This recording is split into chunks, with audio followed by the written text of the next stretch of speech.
Underline. Omong dikit tapi nyelekit.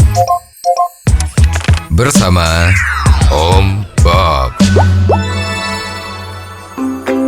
Om Bob, sekarang ini kalau lagi diributkan banyak tenaga kerja asing yang masuk ke Indonesia. Ini bagaimana Om Bob menggarisbawahi masalah ini? Setelah dunia itu membuka diri secara bersamaan, maka memang terjadi pertukaran tenaga kerja kemana-mana. Kemarin yang diributkan dari Tiongkok itu menurut keterangan dari Departemen Tenaga Kerja Indonesia itu ada 21.000. Seperti kita ketahui, tenaga kerja dari Indonesia yang ke Arab itu ada 1 juta.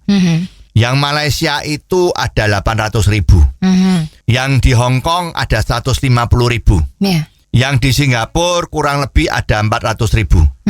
Yang di Thailand ada 100.000. Yang di Korea kemungkinan ada 150.000. Ya, jadi adalah hal yang biasa kalau tenaga kerja asing itu ada di mana-mana. Sedangkan tenaga asing yang ada di Indonesia itu kurang lebih ada 200.000.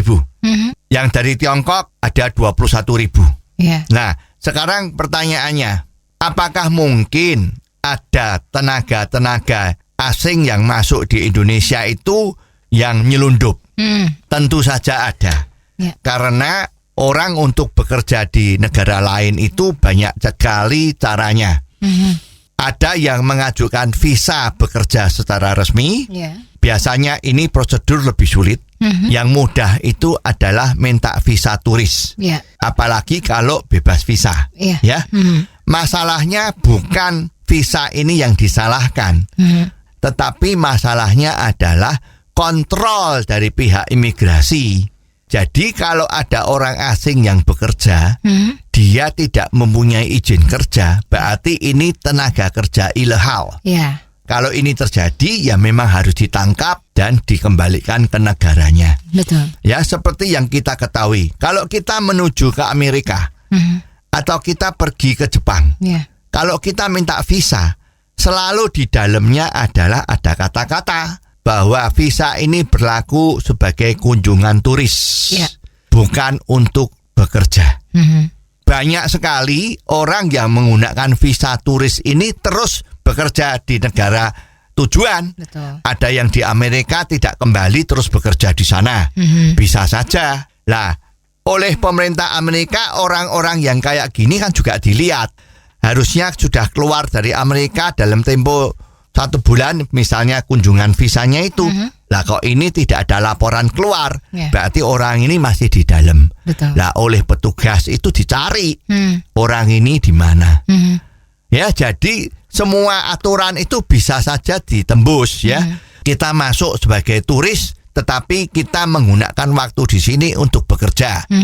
Ada juga yang katakanlah menjadi konsultan di perusahaan-perusahaan 1 bulan 2 bulan di sini. Ya kalau nggak konangan kan yang salah yang bukan memberi visa.